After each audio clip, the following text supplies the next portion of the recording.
India news digital पर आप सभी का बहुत स्वागत है। आपके साथ मैं हूं अंजलि मुदगल। इस वक्त देश में नहीं बल्कि विश्व में अलग अलग देशों में चर्चा हो रही है वर्ल्ड वॉर 3 की। तो क्या वाकई में दुनिया विश्व युद्ध के मुहाने पर खड़ी है?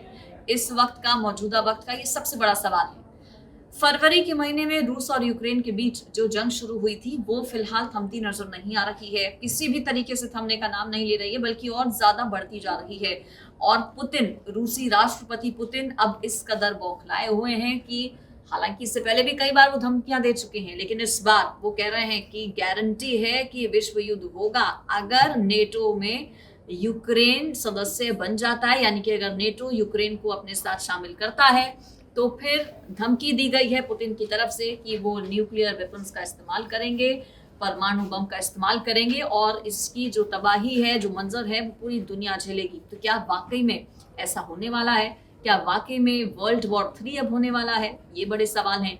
इसके अलावा राष्ट्रपति पुतिन से जब ये सवाल पूछा गया कि क्या आपको मलाल है कि यूक्रेन के साथ आपने जो जंग लड़ी है उसमें कई लोग बेघर हो गए, कई लोगों की जान चली गई, लोगों के घर उजड़ गए, काफी कुछ हुआ है, तो क्या इस बात का मलाल है आपको?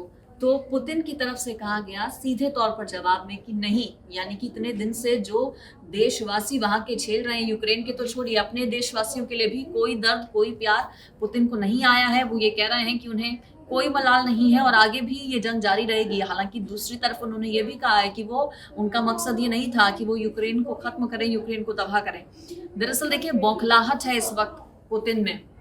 बौखलाए हुए पुतिन इसलिए हैं चूंकि क्रीमिया जो पुल था उसमें ब्लास्ट हुआ और आन बान शान कहा जाता था क्रीमिया पुल को रशिया का रूस के लिए, चूंकि खुद रूसी राष्ट्रपति पुतिन की तरफ से जो क्रीमिया पुल है उसको बताया जाता है कि ड्रीम प्रोजेक्ट के तौर पर बनवाया गया था और उस पुल की जो सिक्योरिटी थी वो बहुत जबरदस्त होती थी। ऐसे में कैसे उस पुल पर ब्लास्ट हो गया, ये बड़ा सवाल। और इसी बात से बौखलाए हुए हैं जो पुतिन है। इसके बाद लगातार धमकियां उन्होंने तेज कर दी हैं। इसके अलावा जो हमले हैं यूक्रेन के कई अलग अलग शहरों में वो भी फिलहाल तेज कर दिए गए हैं। दूसरी तरफ यूक्रेन पूरी ये कोशिश कर रहा है कि नेटो सदस्य वो बन जाए, नेटो की तरफ से मदद दी जा रही है।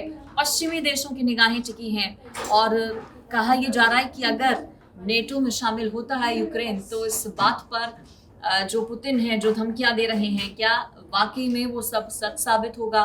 क्या वर्ल्ड वॉर 3 अब होने जा रहा है? ये बड़ा सवाल है।